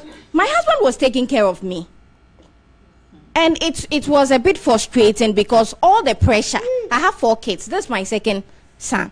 You understand? So if the government can bring mothers on board to do the teaching as caregivers, we will work. We don't love to go around asking, begging for money, donations. Sometimes people use our faces, and we don't even get the items. You understand? So we want to work. If we are working, let's hear that. Excuse me. If we are working, we could do whatever we want for our kids. They are our priority. They are our children. We understand your point. So you're speaking about people using you to raise funds. Yes, they are not getting the funds. Yes, there are NGOs. You want to name and shame some people. This is a big platform. I wish I could name and shame. No, let's name and shame them, because you're not the first person talking about it. We've had blind people come to us talk about it. We've had people with all manner of conditions come to us, and we must stop it because it's really not helping society, and people are unwilling to give because of those miscreants. Name and shame them. I wish I could name That's what and I do. shame. I name and shame people on Community Connect. So name and shame them. I wish I Give could me name 2 and shame. names. Wait, I'm coming. If not, you won't talk. Then we'll pass the mic on. Let me say one. Yes, please. I want naming and shaming. Okay, so some mothers, because first of all, I think we didn't introduce ourselves properly. This is the Special Mothers Project. So we are a group of mothers. We are an advocacy group. We understand. Let's name and shame now. So no, I want to bring the basis up. So some mothers have been trained for appropriate paper technology. That is, the assistive devices we use, the chairs and things. What they use is that they make it out of cardboard. They've been trained to make it out of cardboard and things. So they were done at Kolebu. They were trained at Kolebu, and they are in liaison with Kolebu to sell these APT, the items, the chairs and things. What I heard, I do not know, but I heard that some of the mothers, they take their things there and they are sort of taxed. Maybe, okay, we'll take the things, we'll sell them. They sell them at a lower price, and then certain people there at the physiotherapy unit, because that's where they sell the items, put their price on top on it, so that they can also make a profit. Okay. So this is one of the mothers told me. Okay. So this is one problem that we have, because why are you putting extra money on top of something that people cannot even afford? Okay. And this is something that the mothers have taken upon themselves to do as a form of employment and a source of income. So why are you putting money on top? Let her have a say. Kasa. Nana Kasa.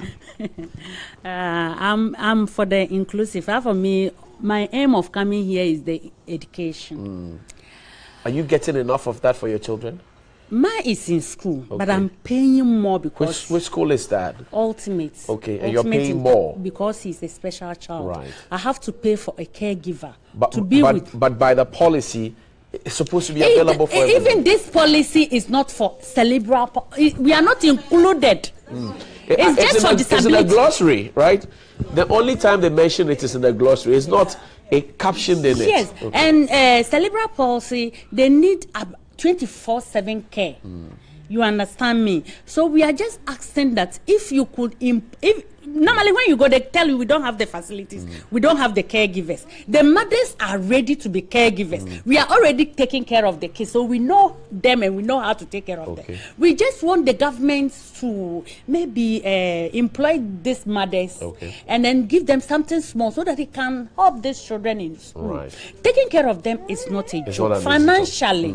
So we need to be working to take these children to school. Let me ask, how much averagely do you spend in a month? On drugs alone, I spend about between 1,200 and 1,500. Okay, that's the average. A month, drugs alone. Drugs. No food. No food. No. Food is nothing included. Just drugs. You go for therapy, they charge you. It's a lot. Okay. On Kasai, me pese me tell voice. On Kasai, Kasa. So how much do you spend on my nephew? Kasa den kakra mame. I had kakra with my. Inti ono say in a month. Best how much? Drugs, food, in row, ni. Mean to me, Cassia, they mean to me, send a inchero. Say, I start saying, I say, or just 4 years. Right. The sky, I say, when they mean to me, cow on a room, a draw song. Mean to me, can I watch as is CD pie. Is it baby? I want ye moi. I'm Miss Sister way in the center and put on Yamia, do me the eco exercise. I then, oh, to me, improvements, Cacra, first 9 year cry. Nanya tears re binya mwa NHIS doesn't come. Yeah, okay. We got to wrap up. So the understanding is that you have a petition to present to us. Yes. Right. So we'll get the petition, but you're wrapping up on that one. Okay. So all we are saying is that the Special Mothers Project even adopted a school, a government school in Medina, and we were ready to kind of raise funds for mothers to go and work there. You went to adopt the school. Yes. The GS didn't designate a school for that. There's a unit school, but it was badly infrastructured and everything. So we went to speak. Okay, we went to speak with the GES Special Education When you say there was unit. nothing, we're run out of time. It's just an empty room. An empty room. Yes, no windows, facilities, nothing. So we went there. We went to the GES and said we wanted to adopt this school, raise it to the standard we want, and get mothers to work in as caregivers to even support. Okay. But where are we going to get money to do that? Right. Unfortunately, like I say, there are NGOs who know how to speak good English. So how long ago has this been since you had an engagement with GES? It's been about 2 years. 2 years. But TV3 even covered our donation to the school. So nothing has happened? No, nothing has happened. So this petition that you're presenting, the policy talks about inclusion in education for children with special needs. Yeah. You have raised the societal challenges and everything else. Yes. What are you petitioning us about? 1 minute for you. Okay, so we are telling government to ensure that children with cerebral palsy are truly included in our society. We want them to be included in the educational sector, in the health. We want mothers to be able to access the disability funds to help themselves and their mothers set themselves up in small businesses and other things. That will help them also live again and have an enhanced life for their children. And you want the NHIS to... Right now, government has already announced that children with CP will benefit from LEAP and NHIS. So NHIS, we are hoping that it will work. You know, there's a difference between talk and action.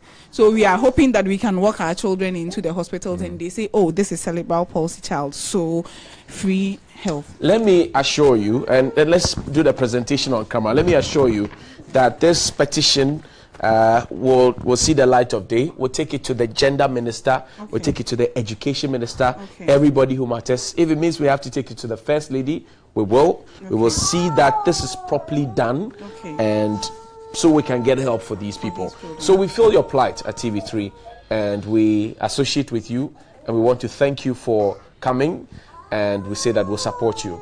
So we will take this to the appropriate quarters, and we'll work with you together. Thank you for coming, and thank you, mothers. Thank you all very much. I wish you all the best.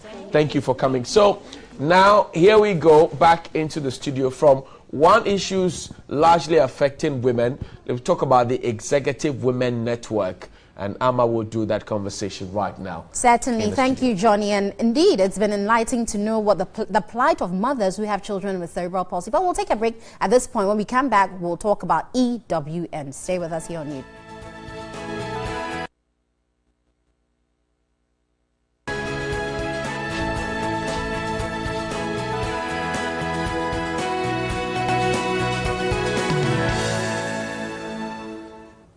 Welcome back. So we're going to talk to some beautiful women from the EWN. I won't tell you what it's about because I want them to speak to it themselves. But good morning. I have Petra, Mrs. Petra Samoa, and Mrs. Janet Sunkamils. Good morning, ladies. Good morning. Welcome to TV3 NewDay. Oh, thank you. Before we talk about EWN, of course, it's a women's network, at least that we know. And so it's important that we say something about mothers who have children with cerebral palsy and the fact that they're not in the inclusive education platform that Ghana seeks to roll out. Okay. I'll start with you, Janet. Oh, thank you so much. I think it's rather unfortunate that we get to see what I just witnessed. We as mothers, and indeed, EWN, indeed you have mothers and you have women. And education is key. You know, in today's evolving environment, you just cannot survive without education. And with these mothers, I really feel so, my heart actually goes out to them. And I do hope I'll take this message back to the Executive Council and see what we can do to support these women. I mean, it's really touching to watch. Definitely. That's good to know, because if you don't support, as women, we need to support ourselves. And I'm sure EWN is a network of these women. Like one mother said, that if even they could be employed, then they themselves can work as caretakers. And so, Petra, for you, at least, what insight do you get into it, and what do you think EWN can do then? So we definitely have to do better as a nation. EWN being a key stakeholder in that conversation, we have to create a situation where women and mothers can be empowered financially, independent economically, to do the things they have to do. And of course, we know that women are the primary caregivers, so we do have to have that conversation. We generally have to be better in providing support to people who need support in our communities, in our society, government, stakeholders, groups like our group. We definitely have to do better. Very well, thank you on that. But let's talk about EWN now. What is EWN? What are you about? EWN stands for Executive Women's Network. We were inaugurated on the 19th of April last year, and it brings together women in executive positions. Actually, it was founded by 6 members who were like having a chat, and then they realized, okay, you know what? Women need to support each other. Women need to empower each other. Women need to inspire each other in our country. So they brought us all together, and you have women in higher positions, in executive positions, in middle management positions, CEOs, entrepreneurs. And what we do is we network, we share ideas, we have speakers series, we have health jams, and sometimes it's fun, sometimes it's business, but the whole idea is to drive growth in this country, and women have a remarkable role to play in this, let me say, road towards making it better for Ghana, I would say. Very well, but you have a conference coming up. Yes, I hear it's a maiden conference. Yes. Tell me about it. So we're having our first conference. It's the Executive Women's Network Conference, and it's happening on Friday. And the theme of the conference is rebranding Ghana for business growth. And what we want to do is we want to just move the conversation beyond the rhetoric of it to actually contributing to policy decisions and how we project and advance the conversation. So we're going to be doing a lot of that on Friday. It's a whole day. We're having it at the Mervyn Peck Ambassador Hotel. And we're going to have a very wide array of speakers who will speak to the issues in different segments. So we'll tell you a lot more about that. But it's a conference that I would suggest that everyone becomes a part of. Right. Everyone will want to be a part of it, but why should I? What would I gain from this? That's a very good question, Nanama, because actually I've been outside the country. I came about 2 years ago, and every time I put on my radio, it's talk. Exactly. And I ask myself, whenever are we going to act and make things happen? And this is the beauty of this conference. The brief to our panelists is, we want actions, we want solutions, we want pragmatic ideas. And you won't believe it, when you have a platform of women who have gone through the ropes, who have gone through the steep learning curves, that you and I probably are beginners, and you don't have to go through that. So we have these women, you know, selflessly sharing these ideas with us. And I think it's a learning platform. You and I know better than that we see technology evolving. And if you meet a workforce which is incapable of learning and adapting to new times, you just get lost. There's no way you can go anywhere. So come along. I urge corporate institutions to get tables. We have millennials coming on board as well, otherwise. So tell me about the tickets. How much does it cost to be there? So it's 500 cedis for non-members, but members get to pay 300 cedis. Right. And that's a very good rate, I must say, because what is going to come out of the conference and the engagement and the networking opportunities as well is amazing. We're not just having a conference, but we're also creating a platform where people can meet and engage and network and leave with very valuable relationships beyond just the conference. So we really, really want to encourage everyone who can make time to be at the conference tomorrow. It's going to be a wonderful. So your speakers and sponsors, finally, as we wrap up. All right, so let's go with the sponsors first, because they make it tick, right? So we have Tulu Oil, we have Barclays Bank Ghana, we do have Nestle Ghana, we have Ideal Finance. Let me make sure I do not forget anyone. We have Ceres Oil, we have Ultimate Advertising, Denim Salon and Spa, Yvette Internet Solutions, Charterhouse, and our media partners. Thank you so much, TV3 and 3FM. We have CDF and BF&T.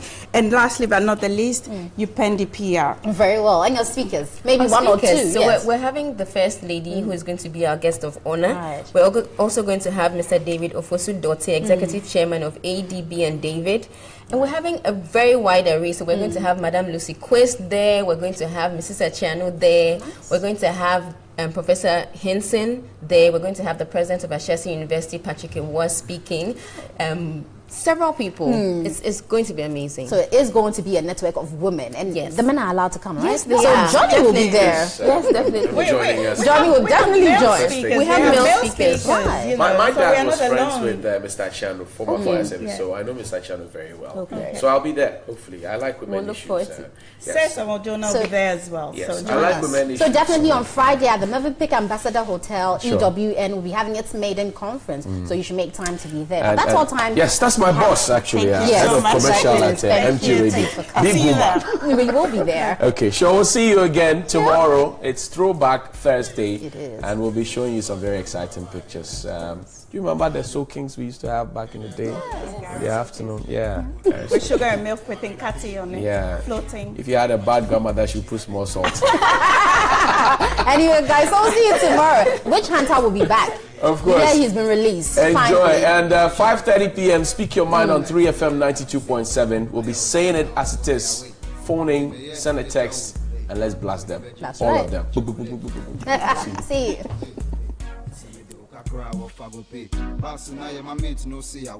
Captain, what them I say? Me, I no want talk anything. Money they call me for my brain. Young back in Chiki.